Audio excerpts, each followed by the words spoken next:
ये क्या है, चूड़ी, 2 वृत्त है, ठीक है। तो 2 सर्किल है, 2 सर्किल के ऊपर बेंड चढ़ाना है। बेंड समझते हो क्या, रबड़ है ना। रबड़ की लंबाई आपसे पूछे तो कैसे बताएंगे, जैसे इन 2 वृत्त के ऊपर मैं रबड़ चढ़ाऊं इस तरह, समझ गए बात। यूं बेंड चढ़ाना है इन दोनों वृत्त के ऊपर। तो बेंड चढ़ाओगे तो आपसे पूछेगा बेंड की लंबाई बताओ। इस वृत्त की जो त्रिज्या है वो है आर, कितनी है, और इसकी भी त्रिज्या है आर, दोनों आर आर त्रिज्या के वृत्त है, इसकी भी आर है, इसकी भी आर है। तो बेंड की लंबाई अगर पूछे तो परिधि में 2r जोड़ देना।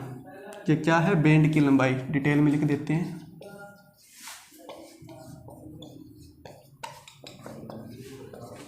परिधि कितनी होती है वृत्त की, +2r, मतलब यहाँ पर 2 त्रिज्या के बराबर लंबाई एक्स्ट्रा होगी, ठीक है। बेंड की जो लंबाई है 2 त्रिज्या के बराबर एक्स्ट्रा होगी, तो 2 त्रिज्या जोड़ देंगे हम, 2r जोड़ देंगे। बात क्लियर है क्या। r को हम व्यास भी लिखते हैं, 2r को व्यास भी तो लिखते हैं, मतलब त्रिज्या के दुगने को व्यास बोलते हैं। इस पूरे को हम व्यास बोलते हैं, त्रिज्या के दुगने को हम व्यास बोलते हैं। तो मैं इस 2r को d लिख सकता हूँ, d मतलब व्यास है, पाई पड़ा है और 2r को d लिख दिया। इसी तरह इस 2r को भी मैं d लिख सकता हूँ, d मतलब डायामीटर है, व्यास है। बात क्लियर है। तो ये दोनों फॉर्मूले यूज हो सकते हैं, ऊपर वाला और नीचे वाला, अगर बेंड की लंबाई बतानी हो। फिर आगे ध्यान दो,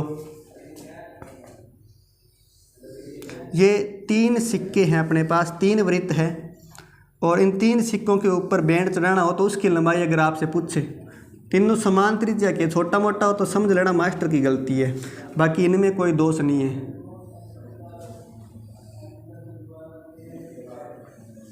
आर त्रिज्या इसकी है, आर इसकी है, आर इसकी है, आर इसकी है, आर त्रिज्या इसकी, आर इसकी। तो इसकी जब बेंड की लंबाई बतानी हो, बेंड की जब लंबाई बतानी हो तो 2πr के अंदर, मतलब परिधि के अंदर जितने भी आर है वो जोड़ देना। आर कितनी है, 1 2 3 4 5 6, तो 6r जोड़ देना। बात क्लियर है। इसी तरह जब आपको 4 वृत्त दिए हों, 4 चूड़ियाँ दी हो और इनके ऊपर बेंड चढ़ाना हो, यूं, सारी भावनाएं बाहर आ रही है लाइट के बगैर।